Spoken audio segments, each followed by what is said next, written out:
show. Today we'll be talking about the media and how it has changed over the years. You know, the public looks for opinion and analysis for compounding issues. Giving such suppositions and investigation is another significant duty performed by the media. The advancement of the media has been laden with concerns and issues. Allegations of mind control, bias, and low quality has also been tossed at the media consistently, if I may say. However, the development of correspondences innovation, giving the individual today the ability to have free access to information easily. So now, but there are still such concern about the media. That is why we have a very experienced journalist in the house today. We have Lee Banks with us. Lee Banks is an editor, investigative journalist, production journalist, writer, author, ghostwriter, newspaper and magazine designer, contributor, whatever you can think of. Lee Banks has done it all. He used to work with the BBC. He used to work with the Daily Mails. So we have it on board to talk about the media and the way it has changed over the years. So welcome to our talk show, Lee Banks. Yeah, thank you for having me. It's an interesting subject, something that really needs investigating in itself. We now live in the world of fake news as prescribed by the world's most honest and trustworthy politician, Donald Trump. We live in a world where anybody would rather believe what happens on social media than actually what's said within the traditional media. People believe that YouTube is the go-to channel for truth and honesty, and not the BBC, not television, not any other kind of media. Quite right. Let's investigate the media. Thank you. So now that is what we are trying to talk about. Lee Banks, tell us, during the time you started journalism and today, what do you think has changed? Money, very, very simply. Money.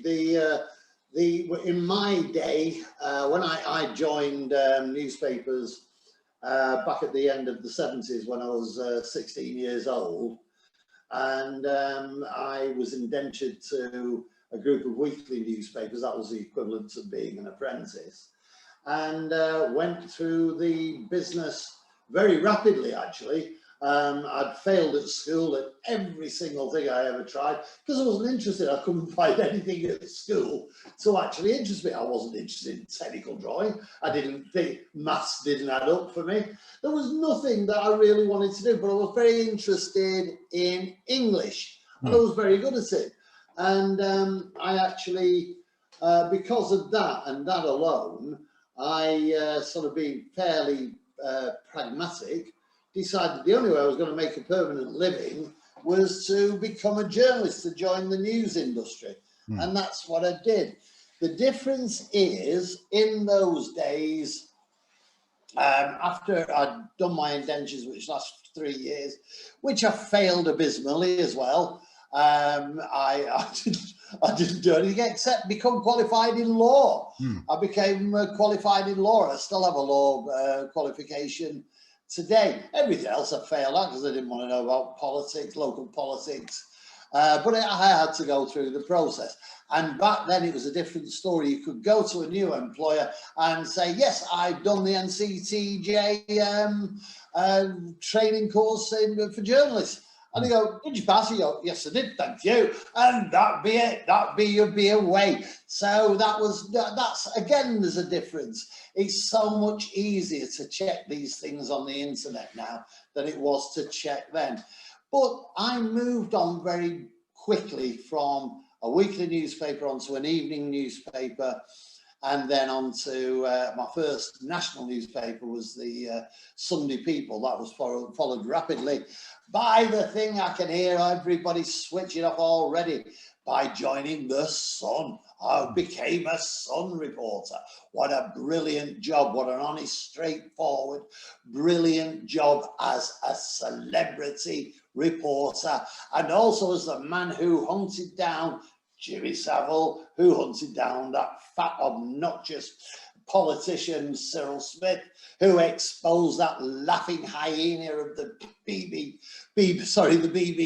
Stuart Hall, who chased after all sorts of things, and we did the job of exposing people properly for the wrong they're doing. So now, how is it different today? In those days, if you go back, 1985, say, how many years ago was that? That's nearly 40 years ago, right? I could earn then, 40 years ago, up to, and more if I tried hard, but around about 250 to 300 pounds a day. That's how much I could earn for 400 years ago, 40 years ago. Today, if you go on a weekly newspaper, you get about £16,000 a year, which is what? Well, which is that? That's nothing.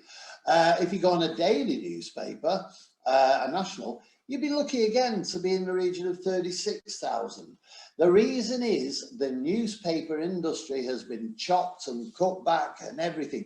It was a very old-fashioned industry. It was built on machinery that was outdated, and it had to keep up with the times. So money has become the major problem for buying in stories, selling stories, paying staff, and everything else. However, later I'll reveal some incredible figures to you. Well, that's very interesting, really. That's very interesting. Now, you talk about the media, you keep bringing in the social media.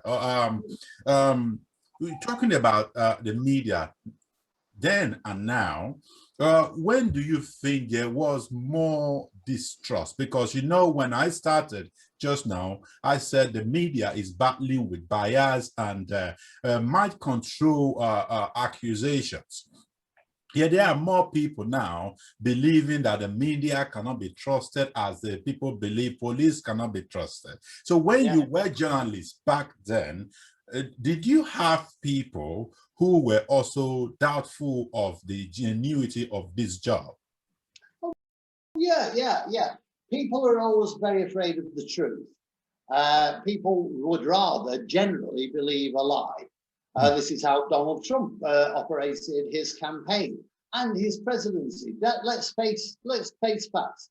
Let's do what this program's called. Let's talk hard, right? Donald Trump began his campaign and his presidency by discrediting the media, newspapers, television in particular, and it continued throughout to accuse people of people like me of writing fake news, etc., and presenting fake news.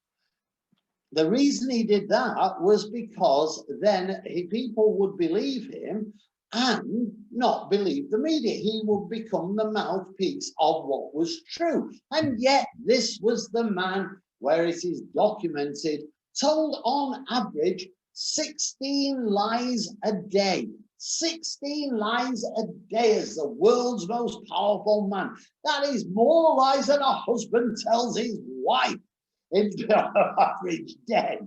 It's just outrageous. The media has never, ever been there to tell lies. We are there to have opinions and present news, and because we have opinions, because different media represents different aspects of the political world, therefore we present things in a slightly different way, particularly when it involves political news. But I will say that in the whole of my career, I have never, ever lied about anything. And the few journalists I know who have lied, I have either sacked, because when I was an editor, I've sacked 3 journalists in my editorships for lying. I've sacked another one for drunkenness and he couldn't do his job. And I've sacked others just for general sort of things that happen within the workplace. Well, I've only ever sacked 3 in 40 years for telling lies, for making up stories. One of them is still working a bit, but not very much because nobody trusts him.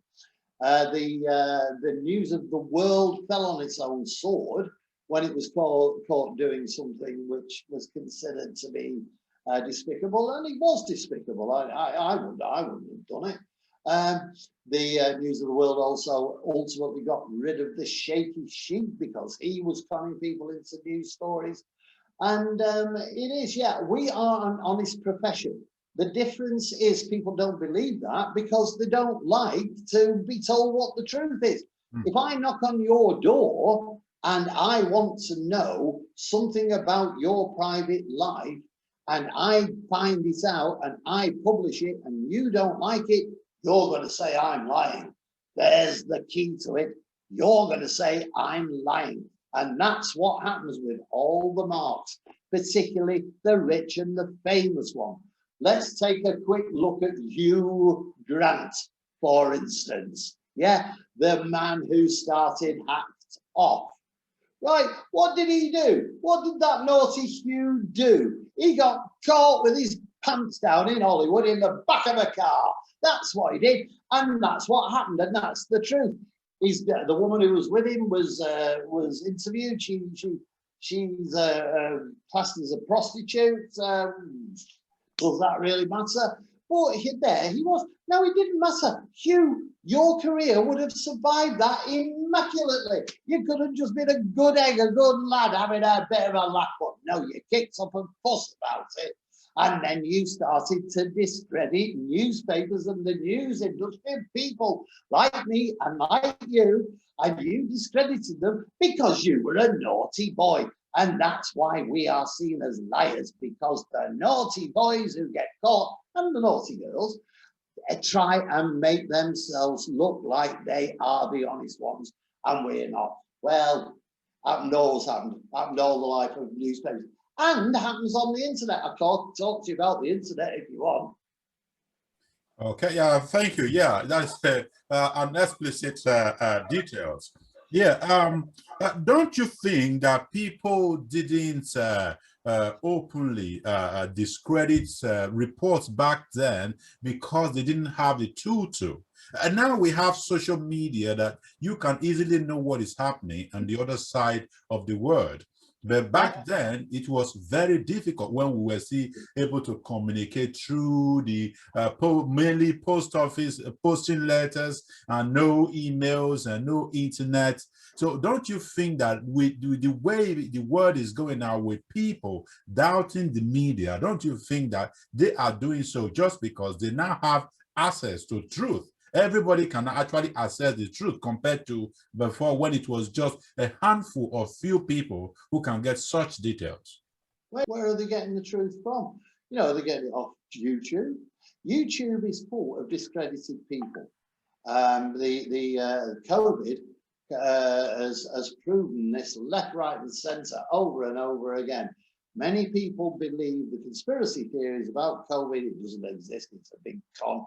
Bill Gates is trying to shoot little people up into your bloodstream, into your brain, to take over the world is being taken. You see, let's ask yourself, and nobody asks this of the the conspiracy theories on YouTube and social media. One simple question: when did all the doctors, all the nurses, all the politicians, all the policemen, all the newspaper people, all the television people, the radio people, all the World Health Organizations, all the presidents, all the kings, all the despots, and all the business people all get together one day and say, right, we're going to con the world. That's what we're going to do. We're going to con the world. Don't say anything, lads. Don't mess it up. And the whole world, including all the doctors, all the nurses, yeah, we'll keep it secret. God, that sounds brilliant. So we're going to con the world, and what we're going to do, what we're going to end up with at the end, we'll end up with all the information. Haven't we got that already? Yes, you have actually, but we maybe find some more information. So what we're going to do is we're going to con the world and not tell anybody so that we can have everything that we've got anyway. And that is the truth of YouTube. What a load of, I can't say the word on television, but it begins with B and ends with X, right? Absolute rubbish. That's what YouTube is about, spreading malicious rumours about the world. And the people who do it have been discredited in newspapers because we exposed them. We made them look stupid. We found the facts, just like we did with the world's most honest politician, Donald Trump, the man who lied 16 times a day. We found that out, not YouTube. And where do YouTube get all the information off? Oh, they get it off us, off the media. And then they do their own thing and pretend that we've made up a load of lies and they've made it real again. Stupid, man. Terrible. Absolutely outrageous. Yeah, well, I still believe, Libans, I still believe that the social media, despite its disadvantages, they do have a lot of advantages. Would you agree? Because over the years, since the internet, we've had this information dissemination. Like I said earlier, I not know what is happening in Slovakia, where you are now. I not know what is happening in Ukraine or Russia. Do you think that the social media is spreading more lies than the truth? Yeah, I do. I really do. Just talking about where I'm living at the moment, as an itinerant writer and reporter and broadcaster. Do you know about the hurricane that hit us a few days ago? No, you don't. Well, you might know a little bit about it because I told you. But you don't know about it because of social media. Social media hardly mentioned it. Guess who mentioned it? The Guardian in Britain were the first newspaper to mention it. The Slovak Spectator were the next ones to mention it. And the newspapers covered that story. Then so did television. Then the internet, like for instance YouTube, started putting up the odd video about it and everything. But they had no facts. They didn't have anything else. They just took pictures of big wind. And that was it. Yes, the internet, I can't deny the value of the internet. I can't, I'd be an idiot if I did. It is the biggest platform for the freedom of speech of this world that could ever happen. It was an incredible concept. But it was missold to the public. It was missold right from the beginning. It was completely missold. It was sold as the platform for the people. But it isn't the platform for the people at all. It's there to gather money for advertising and gather information for advertising. There's very little else to it. What is the most referred to information document on the YouTube? Wikipedia, full of absolute lies, absolute rubbish. But so are, to be honest, encyclopedias in the real world, because they're done by people who don't understand what's really going on. And that's the problem. Assange is seen as the world's greatest journalist. He wasn't. He wasn't a journalist at all. He just chucked everything into the mix and thought he'd get lucky. And he didn't get lucky. He got caught. The social media should be a brilliant thing. It should be the greatest disseminator of information that the world's ever had. But it isn't. It just simply isn't. The opinions that are expressed on Facebook in particular and on many other things are just ridiculous, pointless, absolutely. If you don't get a 4-letter word in the first 3 words of your post on Twitter, then you're considered to have actually not done a very good job. That's ridiculous. Just bear with me for 2 seconds. These are some figures which are absolutely 100% true and might shock you and everybody who's watching this. Now, these are true figures. These are the reality. I don't make things up. I tell what is available as facts, and these are the facts that are available. Newspapers in the world every single day sell 536.6 million units. Just think about that. Over 500 million newspapers are sold in the world every single day. Now, if you look, I've got all the figures, but just let's look at what is going on generally. The internet, I can't remember these exact figures because I don't have them. I've got the figures for Facebook. So let's just have a look at Facebook. Facebook has a 2.85 billion users every month. Right, now if you do, that's daily figures we're talking there on newspapers. If you compare their 2.85 billion monthly users, who has the most viewers? Newspapers of Facebook. Dead simple. And this is the bleat of social media, not of newspapers, not of the general media. This is the bleat of the people like Google, of like Microsoft, all these ones who say, our marketplace is too big. Yeah, we can't possibly police it, so things are going to get in there that aren't true. Things are going to get there presented wrongly. There's libels going to get through. Well, I tell you what, on our 5.5 billion newspapers being sold every day, do you know every one of those newspaper units, whether it's the Guardian, the Daily Mail, the Telegraph, the Rio Triangle, Tribune, each one of those newspapers has an editor, and it has a deputy editor, and it has a sub-editor, it has a photographer, it has reporters, it has legal teams. So if we can do that to make sure we get as close to the truth as possible, why can't the internet do it? They're the biggest businesses in the world. They're worth billions and billions of pounds. We can't police our business. No, you can't. But now you're having to pay us for the news that you steal off us on a daily basis. Yeah, it's ridiculous. The social media and the internet should be the greatest things in this world, but they've been abused by owners and users until really the credibility is gone.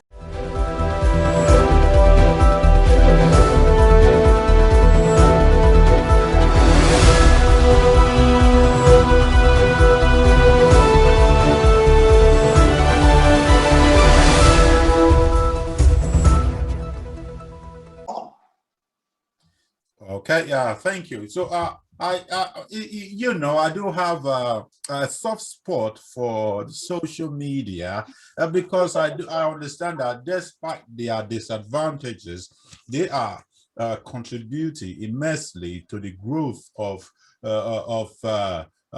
newspapers today and businesses today, and more accessibilities, and convenience. We can sit in our own room now. We just go to Twitter, click on something, we get access to news. We know we can follow a reputable organizations and being able to read what they are talking about. So I understand that they have their quirks. I still believe that social media has its advantages.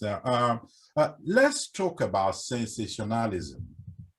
Yes, since the internet, there has been a shift in what is important enough. The media now, let's talk about televisions and the websites, those media organizations that runs this particular part of the media, they focus more on now sensationalism. It's more about hyping the truth, and so that you can get more hits. It's now about hits. Now, when you were talking just now, you made mention of Donald Trump.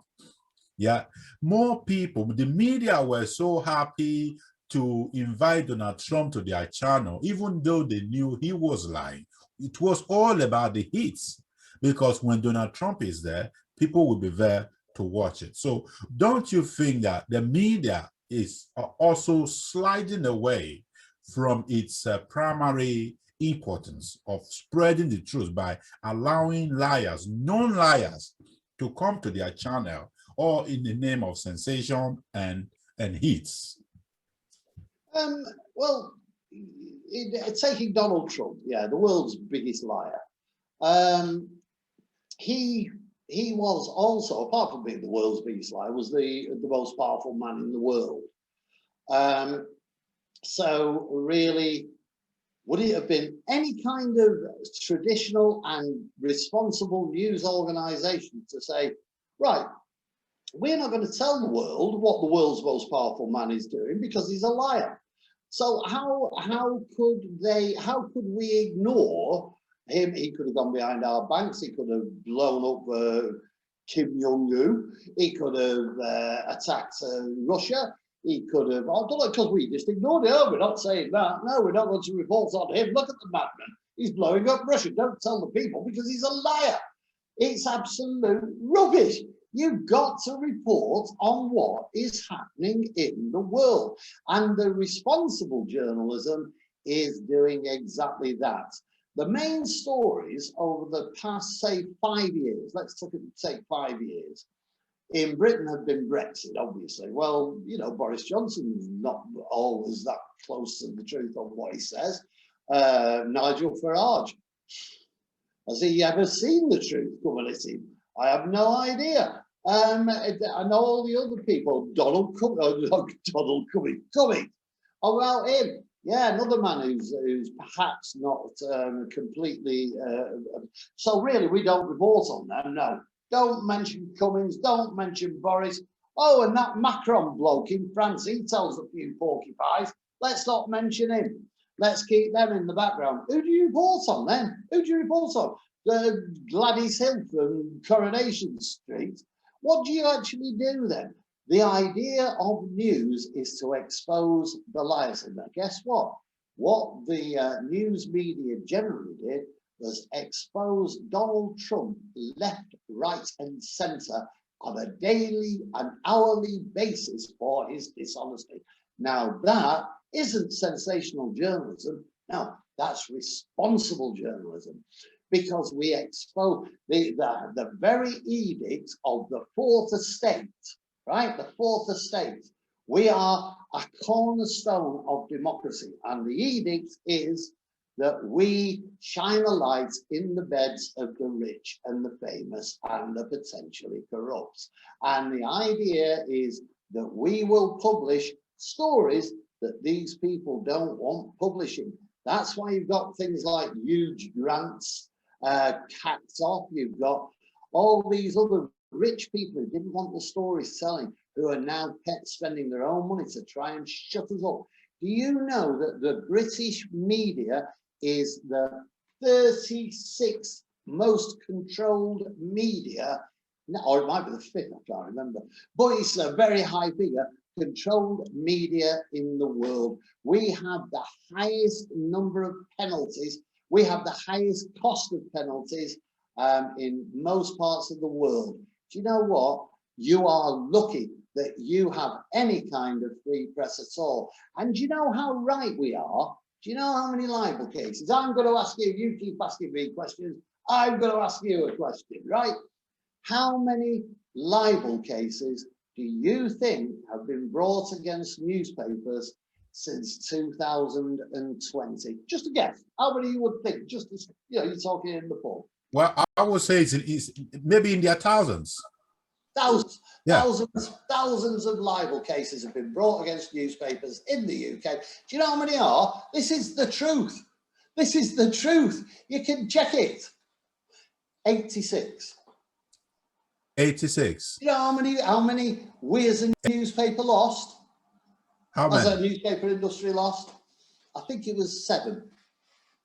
That's how dishonest and lacking in paucity and honesty we are. We had 80 odd cases brought against us and we won most of them. Look at Harry. Look at Harry. Harry and his Meghan woman. What about them? Are they honest? I don't think we should have published anything on them when actually they said, we don't want to appear in the press. Yeah, we should have said, right, fair enough, don't.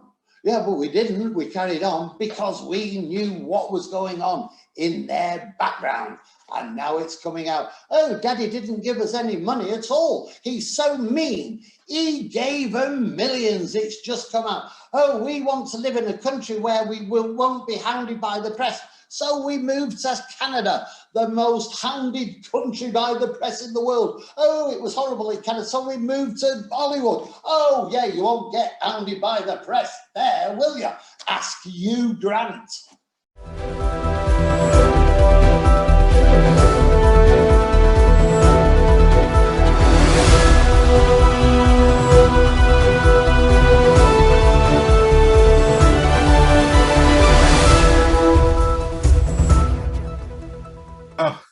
Well, the Meghan Markle and Prince Harry's case, that is a different day topic, Lee, because that itself is a very controversial issue, and many people have different opinions about what is going on in that particular family. I want to, the question I'm trying to get at is, don't you think the traditional media has set aside ethics because of hits? Why? If you give me one example where we've set aside ethics, I will agree with you. No, I can bring in Fox News. Yeah, Fox News on a different occasion. Now you keep mentioning Donald Trump. Yeah, Donald Trump is a known liar. You said 16 per day, and that is outrageous. And it might actually meet the Guinness Book of Record for that. So yeah. So what I'm saying is that we know that he is a liar, but because of the hits, the media, the TV stations kept bringing him back to spread the lies. All it takes is one lie and a believer. One lie and a believer, and that lies will spread. So for the media to know that the man lies and they keep bringing him in just because of the hits, don't you think that the media is pushing aside ethics for this journalism for just hits and sensationalism?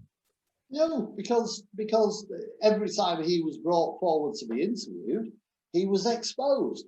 People asked him about his lies. People asked him about his tax affairs. People asked him about the things that he'd said and happened. People asked him about why did he want to build a wall between Mexico and America. People said, oh, how can you possibly do this? People asked him about the ethics of his own attitude towards gay people. People asked him about everything. He was quizzed all the time, which is why he stopped talking to the media, because he couldn't cope with it. He couldn't cope with the ethical questions that the press were asking him. He's looking at the whole attitude, the whole reason of being a journalist is journalists are storytellers, whether in TV, radio, or wherever. We are storytellers. That's our job, to tell stories. Our job is beyond being a self-published or vanishly published person on Facebook, or we have to do factual checking, and we have to get as close to the truth as we possibly can before we publish or broadcast anything. And that frightens people. That frightens it. The ethics of news gathering haven't changed in the 150 years where it's been a big part of the world. Like I say, you can't expose people by not talking about them. Forget about Meghan and Thingy Markle, and forget about and Harry. Forget about them. Yeah, but they're the ones who actually went on the Oprah Winfrey show and told lies after lies after lies. Now, really, ethically, you're saying that we shouldn't get them on the fronts of newspapers now. They should never be talked to again because they're little liars. And yeah, but then nobody knew they were little liars. Nobody know what they've done wrong. That's our job. Nobody's ever said it's a clean job. It's a bit of a dirty job. But like I say, I am the man who took the call when Peter Sutcliffe, the Yorkshire Ripper, was caught. And we were down there and we exposed as much as we could, found out about him. I hunted down Jimmy Savile for 10 years. What we're saying, what we're saying here, that Peter Sutcliffe murdered, 12 women, hammered them to death in horrendous circumstances. So he was a naughty boy, so we shouldn't talk about him either. Where's the, I can't understand this ethics thing. Jimmy Savile touched up children. Cyril Smith spanked them. So no, we don't want to talk to them. David Steele, you know this politician, the Liberal leader who's dead now? He stood up and defended Cyril Smith's action with young boys. Right, he said he just defended it. Right, so we shouldn't have reported on that then, according to this new ethics of journalism. Oh, that's Cyril Smith, he's a naughty boy. And that David Steele, he's defended him, so he's a naughty, so we won't tell the world. That's what we're there to do, to tell the world the naughty things that are going on and who's doing it. It's nothing to do with ethics. The ethics of journalism is tell the truth, expose the bad guys. Well, thank you. Thank you for clearing that out for me. I have 3 more questions to ask you today, Lee. One of them is, what do you think about journalists becoming politicians? Don't you think before they switch over the profession that they've been biased over the years? Let me expand that a little. Yeah, there are some journalists who are now politicians, and then they get when they are journalists, they get appreciation messages from the politicians they wrote in favor of. Thank you for your support during my election, during my campaign. So don't you think these politicians who suddenly become aides to politicians and then from there become politicians themselves, that at the time they were biased to a certain political party against other parties? So, you know, yeah, journalists have every right to become politicians, just like politicians become journalists. Journalism is a sifting machine that tries to bring to the top or to leave in the sifter the most interesting, the most controversial, the most exciting views and people who have them. Should journalists be politicians? Well, ask Boris. He was never a journalist. He was a columnist and he did a bit of journalism. But has that affected his way of doing things? Every politician knows the deadlines of the media and makes contact with media. I have plenty of politicians who are friends who tell me things. And that's just the way of the world. Yeah, there is. This sounds egotistical. It's not meant in that way. There are upper echelons of the public life. Politicians are probably just below celebrities. Journalists, because they mix in that world, are below them. And so there is a sort of celebrity presence to being in. You know, yeah, it's a difficult one to answer really, because everybody has a right to be a politician if you want to stand up and be counted. I don't want to be a politician because I don't tell lies. Yeah, because that is the area I'm talking about. We know when you once say I'm a politician, the first thing that comes to your mind is this man is a liar. That they always say things that they don't mean, they cannot do. Then on the other hand, then we have a journalist who swore an oath to find the truth, the facts, the truth above all things. You know, that I do not understand how these two really meet.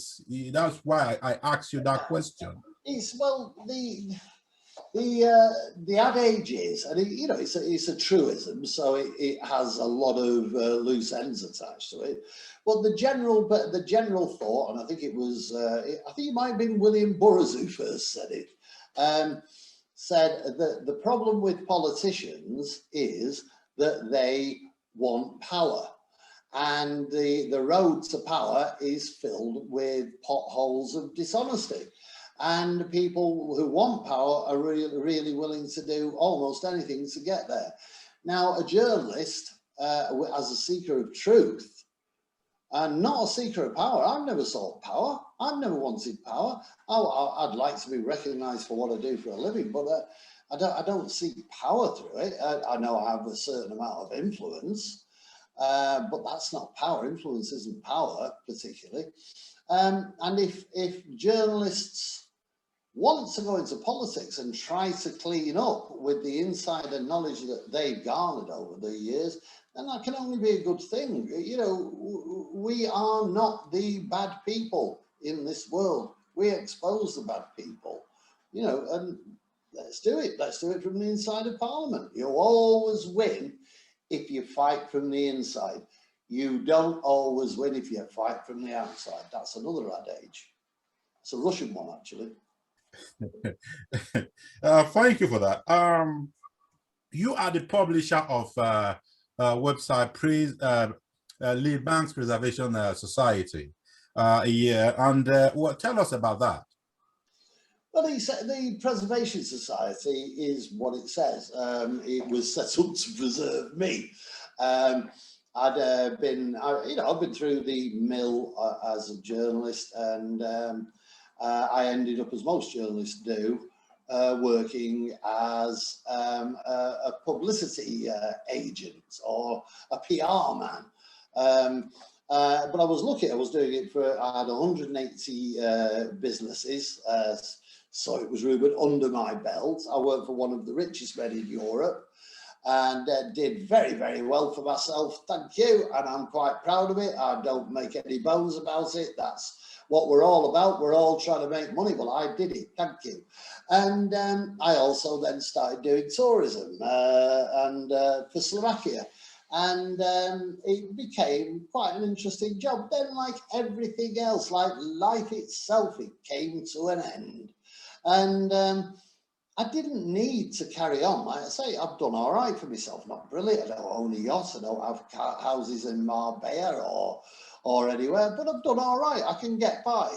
And so I wanted something where I could express my opinions. Oh my God, a journalist with an opinion, disgusting. And where I could say what I wanted, and also more than that, write what I wanted to write.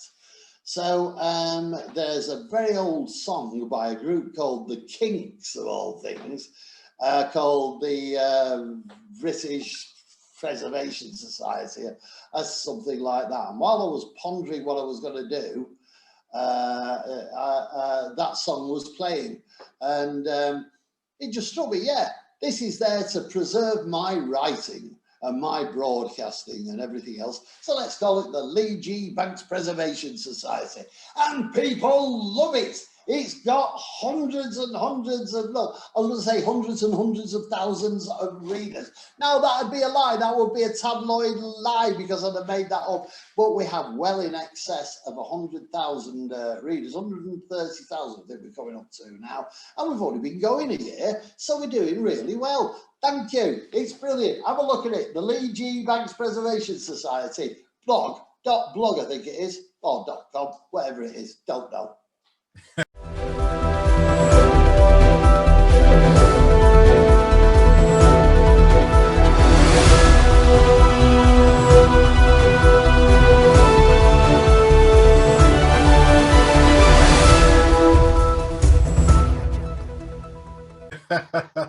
Yeah, I've been there, Lee Banks. It's Lee G. Banks Preservation Society.blog. Yes, I asked everyone to try and check it out. We'll be putting it on the screen as well for them to see.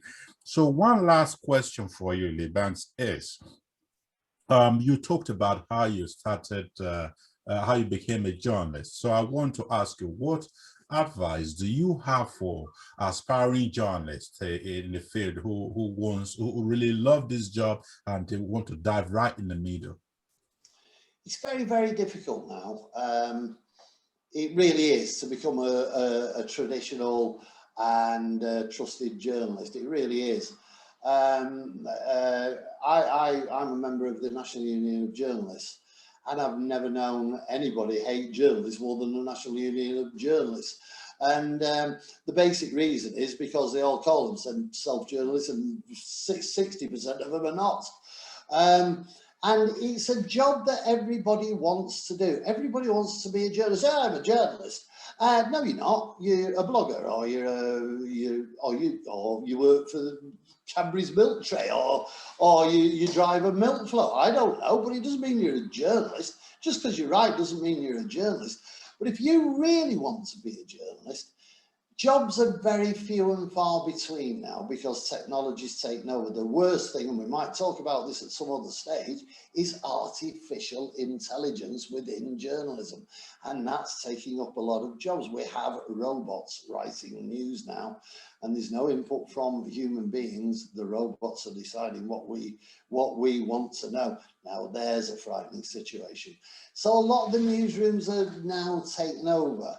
And if you get into a newsroom, whether it's BBC or wherever, you won't earn a lot of money. Like I say, as a trainee, you might be earning even. I've seen jobs going for £12,000, £1,000 a month, 250 quid a week. I just think that's an insult to people who want to do something which is intellectual and determined and important.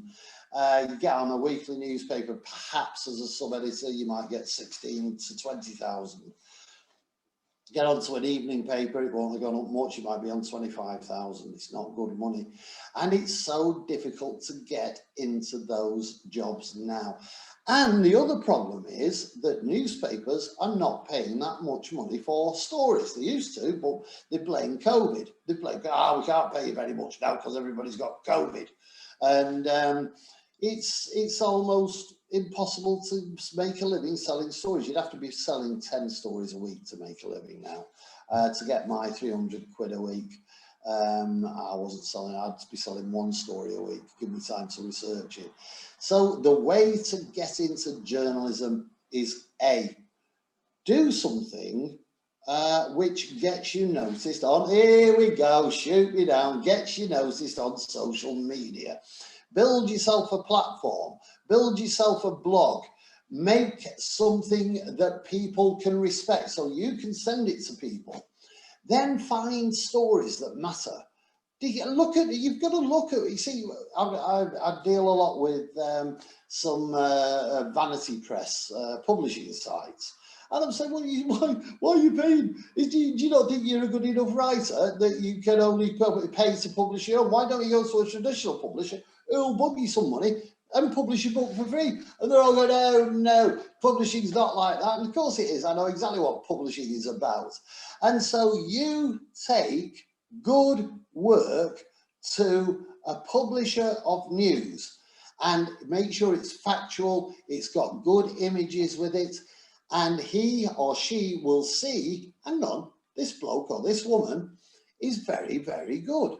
So we'll keep an eye on them. And over a short period, you'll start to build up a relationship. Might be an internet news site, it might be your local newspaper, it could be your local television station, local radio station, it could be your local internet site.